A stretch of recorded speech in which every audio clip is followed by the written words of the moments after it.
The text message glowed on Richard Harmon's phone at 2:17 a.m. "I'm so sorry to bother you again, but Lily's formula ran out and I don't get paid until Friday. Could you please help with $43? I promise I'll pay you back." Richard, the 42-year-old CEO of Harmon Technologies with a net worth of $8.7 billion, stared at the unfamiliar number. Someone had texted the wrong person, but something about the desperation in those simple words made him pause before deleting it. If you've ever wondered whether small acts of kindness can change lives forever, this story will show you just how powerful compassion can be. Make sure to like this video and subscribe to our channel for more incredible true stories that will warm your heart and restore your faith in humanity. Across town, in a cramped one-bedroom apartment with peeling wallpaper and a persistent draft, 26-year-old Melissa Carter sat on the edge of her bed, clutching her phone. Her 7-month-old daughter Lily slept fitfully in the second-hand crib beside her. The cabinet where she kept the baby formula stood open and empty. Melissa had already watered down the last scoop to make it stretch through the evening feeding, something she hated doing but couldn't avoid. She'd texted her brother, again, for help. He'd been supportive when he could, but he had his own family to feed. Melissa wiped away tears as she waited for a response. The phone's screen illuminated her exhausted face in the darkness. Richard couldn't sleep. The message from the stranger kept replaying in his mind.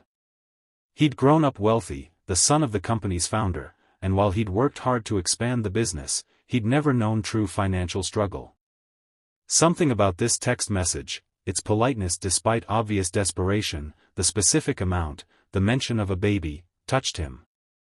"Wrong number," he typed back. "But I can help. What's your Venmo?"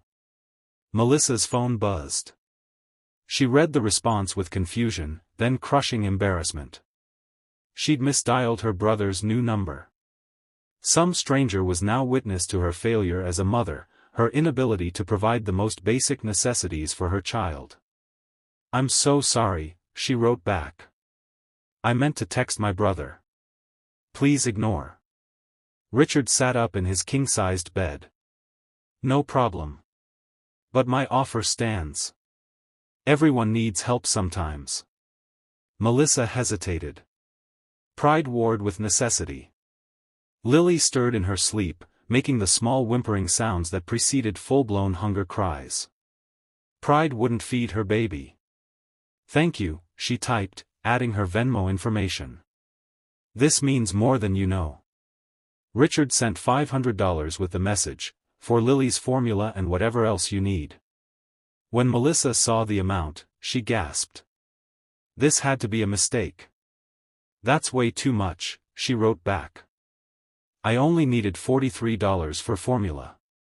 "Consider it a gift," Richard replied. "No need to pay back." The next morning, Richard couldn't stop thinking about the text exchange.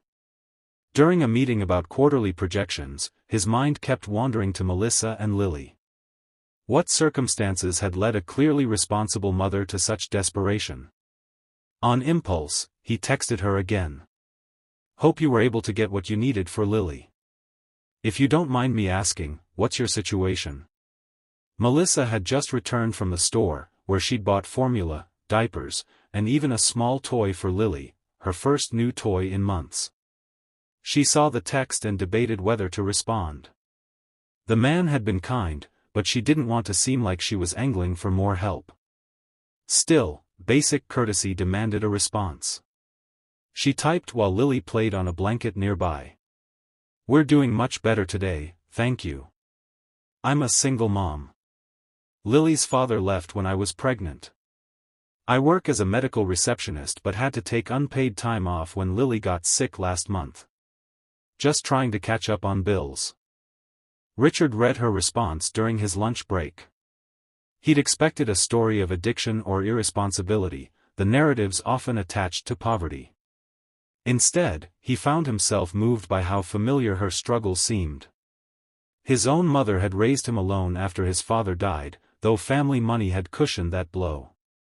"That sounds really tough," he wrote back. "I'm glad I could help in a small way." Over the next few weeks, Richard and Melissa exchanged occasional messages. He learned that she had been halfway through nursing school when she became pregnant, that she worked extra shifts whenever childcare was available, that she read to Lily every night no matter how tired she was. She learned that he ran a technology company, though she had no idea of its size, that he had a dog named Einstein, and that he worked too much. One evening, after a particularly difficult day at work, Richard texted Melissa, "How would you feel about finishing nursing school?" Melissa stared at the message. "I'd love to, but it's impossible right now. Childcare alone would cost more than I make." "What if it wasn't impossible?" Richard replied. "My company has a scholarship program for promising healthcare workers. We need nurses for our corporate wellness program." This was a lie. No such program existed, yet. But it could by morning. "Are you serious?" Melissa texted back. "That would change everything for us." The next day, Richard had his HR department create the Harman Technologies Healthcare Education Initiative. He made sure the application process was simple but legitimate. Melissa would need to qualify on her own merits, which he had no doubt she would. 3 months later, Melissa sat in the financial aid office at her former nursing school, clutching an acceptance letter from the Harman Technologies Scholarship Program. The award covered tuition, books, and included a stipend for childcare and living expenses. She would be able to reduce her work hours and focus on her education. "This is an impressive scholarship," the financial aid officer commented. "Harman Technologies is a major corporation. You must have really impressed them." Melissa nodded, still somewhat in disbelief herself. She had never Googled Richard, respecting his privacy as he had respected hers. She had no idea that the man who had sent her $500 for baby formula was one of the richest men in the country. That evening, she texted him, "I got the scholarship. I can't thank you enough for telling me about this opportunity." Richard smiled at his phone. "You earned it. I have a good feeling about your future." As Melissa progressed through nursing school, excelling in her classes despite the challenges of single parenthood, Richard found himself increasingly invested in her success. He never revealed his true identity or the extent of his wealth, and she never asked for more than that initial accidental request. Their text exchanges became a bright spot in his otherwise isolated existence. 1 year into her program, Melissa faced a new crisis when her apartment building was sold and all tenants were given 30 days to vacate. Affordable housing in the area was nearly impossible to find, and she feared having to drop out of school if she had to move too far away. When she mentioned this to Richard, he saw an opportunity to help without overstepping. "My company actually owns some apartment buildings as investments," he texted. "There's a 2-bedroom available in a good neighborhood near your school. The rent is below market because we use them primarily for visiting researchers." Another fabrication, but one easily arranged. He purchased a small apartment building the next day and had his property management company contact Melissa with the offer. The apartment was clean, safe, and within walking distance of both her school and a quality daycare center. The rent was set at an amount she could afford on her reduced work schedule and scholarship stipend. When she moved in, she found the 2nd bedroom already furnished with a beautiful crib and children's furniture, standard feature of the family units, according to the property manager. "I can't believe my luck," she texted Richard. "First the scholarship, now this apartment. It's like the universe is finally on my side." Richard replied, "Sometimes things work out the way they're supposed to." As Melissa neared the completion of her nursing program, Richard faced a decision. Their text friendship had become important to him, a connection to a world outside his wealth and position. He had never corrected her assumption that he was just a regular employee at Harman Technologies. Would knowing the truth change how she saw him? Would she feel deceived? He decided to take a risk. "I'm going to be in your city for a business conference next month. Would you and Lily like to meet for coffee?"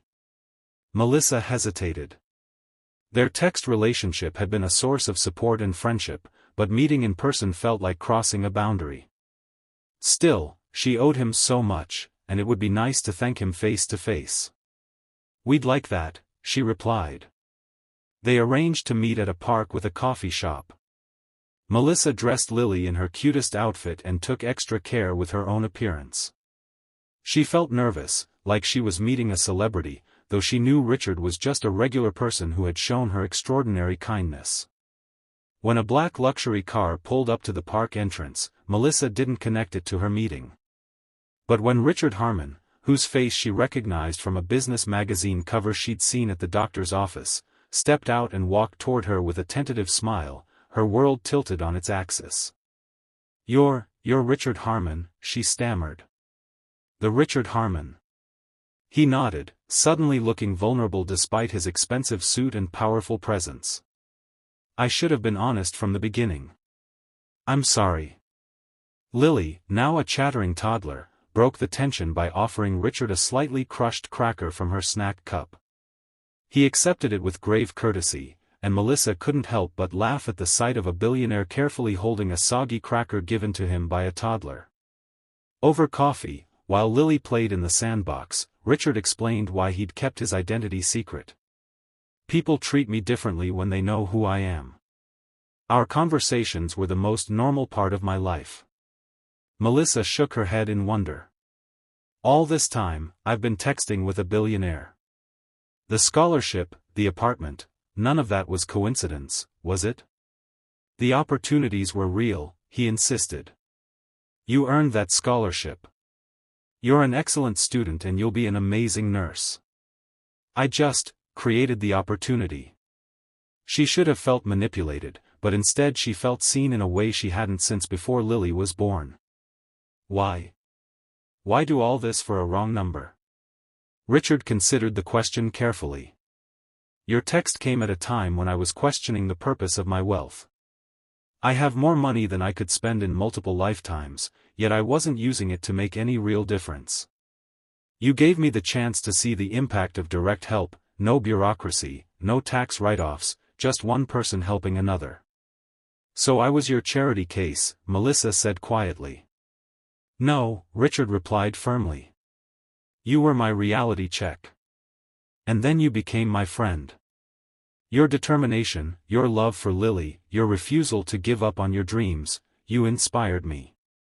The scholarship program you're part of? It's real now. We've extended it to 50 students this year." As they talked, Richard shared how their conversations had led him to reevaluate his company's approach to corporate responsibility. Harmon Technologies had established a major initiative to support single parents in healthcare education, created affordable housing near medical centers, and funded childcare programs for healthcare workers. "One text message changed the direction of my company," he told her. "And my life." When it was time to leave, Melissa found herself reluctant to say goodbye. "Thank you doesn't seem adequate," she said. "Then don't thank me," Richard replied. "Just keep going. Finish school. Become the nurse you want to be. Show Lily what's possible." "And the texts?" she asked. "Do those continue now that I know who you really are?" Richard smiled. "I hope so. They're still the best part of my day." In the years that followed, Melissa completed her nursing degree with honors. She accepted a position at a children's hospital, where her empathy and experience as a struggling parent made her especially effective with families in crisis. The scholarship program expanded to hundreds of students nationwide, creating a pipeline of healthcare workers from underserved communities. Richard remained a part of Melissa and Lily's lives, first as a text friend, then as a mentor, and eventually as something more. Their relationship evolved slowly, built on mutual respect and genuine connection rather than his wealth or her gratitude. On Lily's 5th birthday, as they watched her blow out candles surrounded by friends from her kindergarten class, Richard reflected on how a single misdirected text message had altered the course of so many lives. "Do you ever think about what would have happened if you typed your brother's number correctly that night?" he asked Melissa. She leaned against his shoulder, watching her daughter laugh with her friends. "I used to think it was luck, but now I think it was something more. Some connections are just meant to be. The wrong number that led to the right life, proof that sometimes our mistakes lead us exactly where we need to go. If this story touched your heart, please like this video and subscribe to our channel. Remember that kindness costs nothing but can be worth everything to someone in need. Sometimes the smallest actions, even just responding to a text with compassion, can change lives forever. We never know when we might be the answer to someone else's prayer.